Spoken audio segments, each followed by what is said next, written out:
Hey guys, so today I'm going shopping to Home Depot and I want to see what they have for summer flowering bulbs.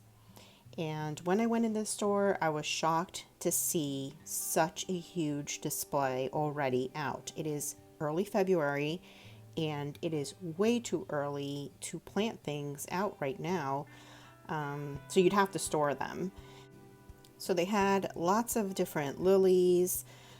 They had some gladiola bulb mixes, very pretty colors, as well as some elephant ears, so that's way early for that. Always love this peony and the bleeding heart. They also had these black-eyed Susans, bare roots, and as well as a stilby bare roots, and poppies. Some columbine, another peony, and also some cannas. And now for the dahlia show. This is the Firebird and the Tropical and the Duet. Gorgeous, that Duet. Some more types of different flowers and elephant ears, lots of those. I can't even pronounce that one, but that's a pretty flower. Some liatris, those are bare roots. Crocosmia, I believe. And this gorgeous white flower, I've never seen it before. It's beautiful, very tempted by it. Some more pretty purple flowers, I don't know what those are. And then some cone flowers. And then this gorgeous dahlia called Crazy Love.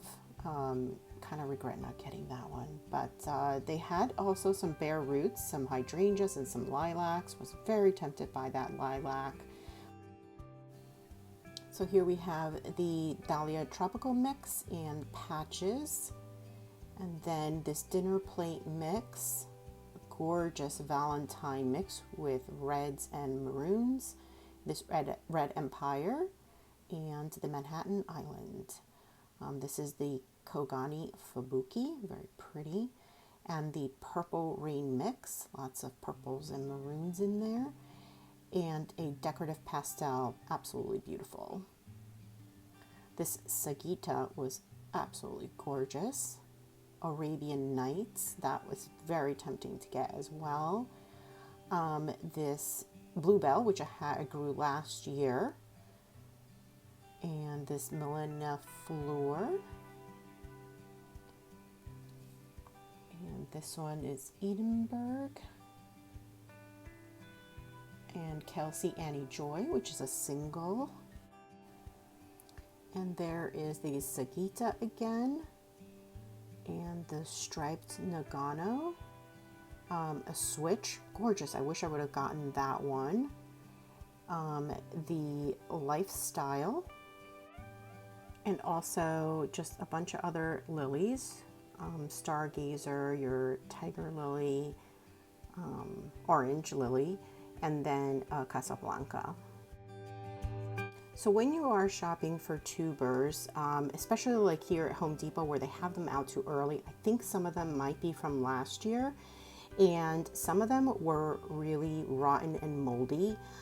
So you gotta take a look at the bag, and I don't know if you can tell how moldy this one is, but it had just so many tubers. You can also feel the tubers to make sure they're not too mushy.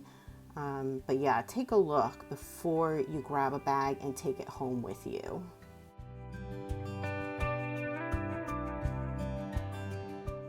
So I also decided to make a quick stop at Lowe's and see if they also had put out their tubers really early.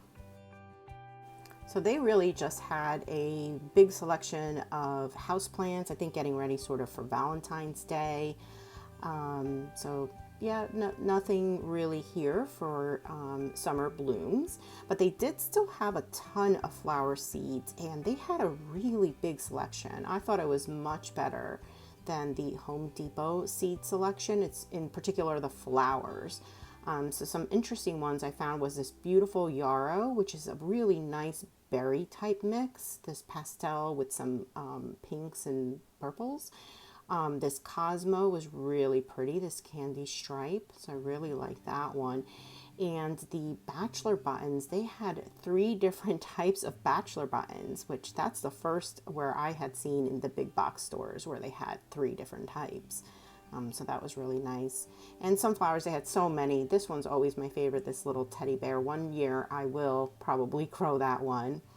And then they also had some Shirley poppies, which I had not seen in other stores where they carried this seed.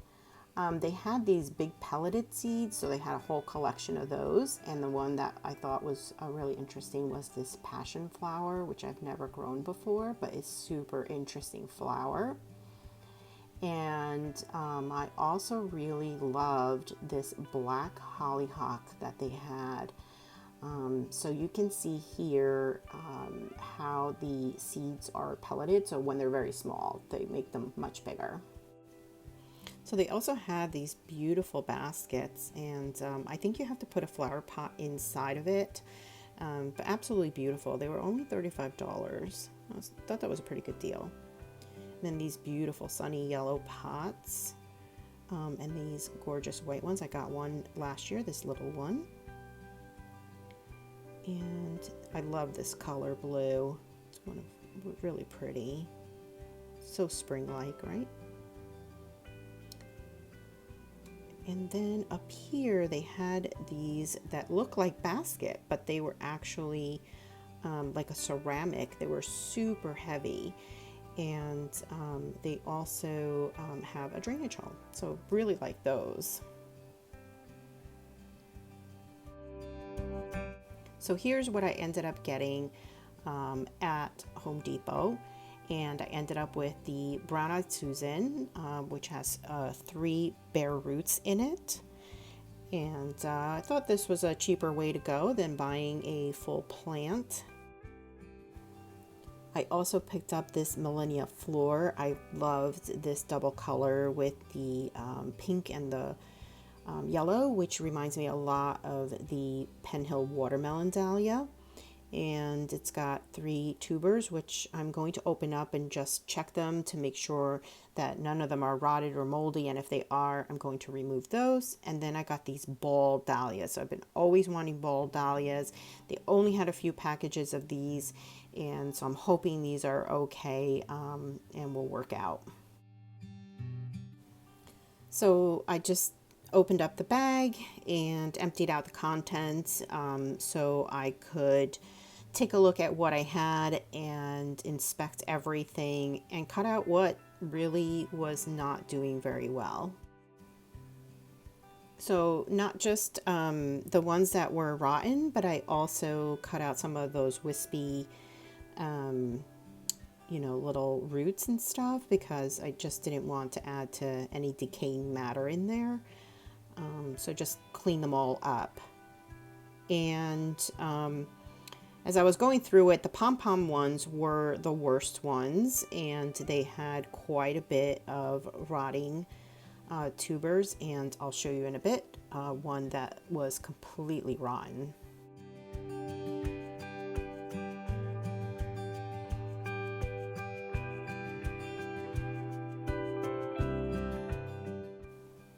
So here you'll see one of the ones I found, and when you split it open, it is completely rotten to the core.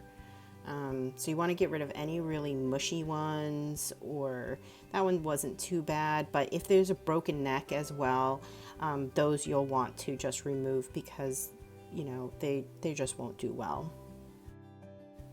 So since it's too early to get them out in the garden, I decided to put each clump in a separate little paper baggie. I did have only some potting soil, but it was very dry potting soil, so I put it in there, and just I'm going to store them in my basement for the time being. My camera battery died, and I did pot up the Brown-Eyed Susans. They are sprouting a little bit, and there were 3 bare roots in here in the bag. They came all bundled up with a rubber band, so you had to cut that off and then get to the 3 roots. So I'll keep these in the basement and until I can get them out in the garden, probably around mid-March, and make sure I get them a little bit watered. So here's the room in my basement. My basement is finished, so this is the only room where it's kind of unfinished and cold. And so the temperature is usually fluctuating in here, and I have my dahlias as well as some geraniums that I'm trying to overwinter. But the temperature seems to be usually like it fluctuates a lot between, 45 and 60 degrees. Usually stays slightly under, but really, really hard to keep the temperature in here consistent. So my dahlias aren't doing that well. Similar as last year, they are a little pruned up and just not doing too well, but some of them are okay. And I think some of them might still be all right. Probably the worst one is my Penhill watermelon, really pruned up, and I salvaged one of them last year. So hopefully, I'll be able to salvage at least 1 tuber out of this. I think there's at least one that has to probably be okay, but we'll see. I did it last year, so I can't imagine that I'm not going to get 1 tuber of each type at least this year again. So I hope you found something helpful. If you have any questions, drop them down in the comments below. Don't forget to hit that like button and subscribe, and I'll see you next time. Bye.